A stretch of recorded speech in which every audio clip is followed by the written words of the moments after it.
Indore IG Yogesh Deshmukh का anti mafia के बाद अब ड्रग्स माफियाओं के खिलाफ नया एक्शन प्लान तैयार है।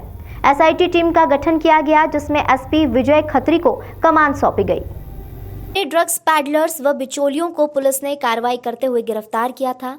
इसमें ड्रग्स सप्लाई करने वाली मुख्य महिला आंटी, जिसे अलग अलग नामों से जाना जाता है, जैसे प्रीति, सपना और काजल। वहीं आईजी योगेश देशमुख ने घंटों महिला से पूछताछ की। हालांकि आईजी योगेश देशमुख ने इस पूरे मामले में एक एसआईटी टीम का गठन किया, जिसमें एसपी ईस्ट विजय खत्री को इसका जिम्मा दिया गया है। वहीं आईजी योगेश देशमुख ने मीडिया से चर्चा कर बताया कि अगर पुलिस को शहर के अलावा अन्य राज्यों व बाहरी देशों में भी कार्रवाई के लिए जाना पड़े तो हमारी टीम वहां तक जाकर कार्रवाई कर आरोपियों को पकड़ेगी। वहीं पूरे मामले में अब तक 9 आरोपी पुलिस की गिरफ्त में आ चुके हैं, जिसमें जिम ट्रेनर भी शामिल है। वहीं जल्द ही आईजी जिम ट्रेनर की एक बैठक लेने वाले हैं। ड्रग्स की केसेस तो यद्यपि पूरे जोन में हमेशा से पकड़े जाते रहे हैं, और लेकिन प्रकरण विशेष के बारे में अगर आप जानना चाहें तो करीब 3 माह पहले एक देह व्यापार का रैकेट पकड़ में आया था, और उसमें काफ़ी सारी बच्चियों को रेस्क्यू कराया गया। और जब उस बच्चियों को रेस्क्यू कराया गया, उसमें जानकारी मिली कुछ बांग्लादेशी बच्चियां हैं, और जब जानकारी दी गई तो उसमें ये भी आया कि कुछ बच्चियों को ड्रग्स देकर उनसे ये देह व्यापार भी कराया जा रहा था। जब इसमें डीप में गए तो कुछ लोगों के नाम आए जिनके पहले से ही कुछ अपराध थे, और उसी में डेवलप करते हुए पुलिस की टीम 2.5 महीने से लगातार इस पे काम कर रही थी, और उसमें पुलिस को सफलता मिली है, और ड्रग्स के 4 केसेस रजिस्टर हुए हैं, और 9 लोगों को इसमें गिरफ्तार किया गया अभी तक। सर, ये युवतियों की क्या भूमिका रहती थी? क्या ये पैडलर के तौर पे काम करती थी या कहीं से मंगा के खुद देने जाती थी, सप्लाई करती बेचती थी? देखिए, इसमें अभी तो पूछताछ जारी है, लेकिन इतना अवश्य है कि ड्रग्स बाहर से आता है और देश के विभिन्न इलाकों से आता है, और ये लगातार ड्रग्स लाकर समाज में युवक युवतियों को जहाँ जहाँ इनके संपर्क बन पाते हैं वहाँ पे ये बेचते हैं। तो ड्रग्स बाहर से अवश्य आता है। कुछ खास पॉकेट्स इन्होंने तय किए थे या हर रोज नए पॉकेट बनाए जाते थे, ऐसा कुछ बताइए? देखिए, अभी पूछताछ जारी है। इसमें जो विभिन्न लोगों को पकड़ा है, उसमें ये भी जानकारी मिली है कि इसमें 2 जिम ट्रेनर्स हैं जो युवक युवतियों को इम्प्रेस करके उनको ट्रायल के रूप में कभी ड्रग्स देकर उसके बाद इसकी आदत लगाने की कार्रवाई भी कर रहे थे।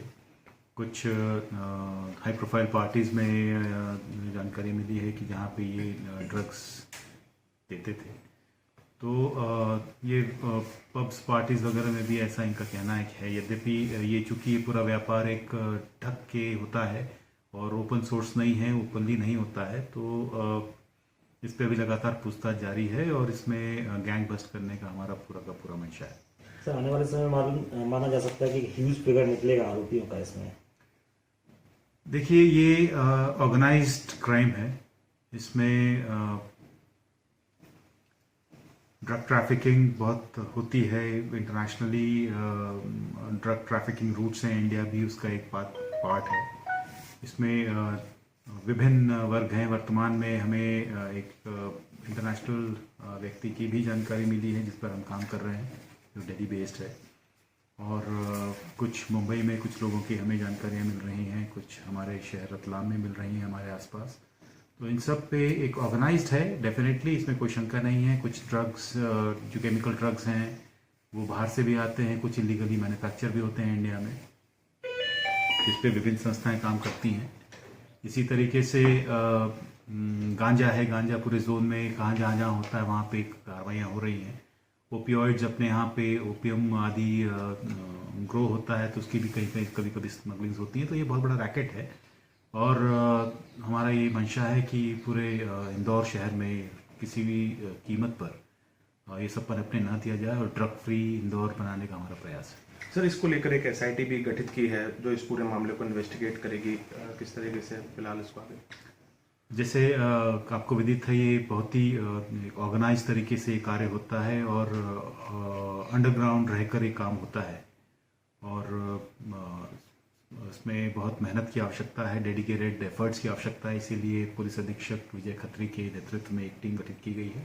वो जगह जगह सारे इसमें जो बिंदु हैं उन पे जांच करेगी और जहाँ जहाँ रेड्स करना है वहाँ रेड्स करके, चाहे भारत के किसी भी कोने में हो या इंटरनेशनली हमको अगर इसमें कोऑर्डिनेट करना पड़ेगा तो विभिन्न जो संस्थाएं भारत सरकार की उनके माध्यम से वो भी करेंगे और इसमें बहुत ही सख्त कार्रवाई की जाएगी। सर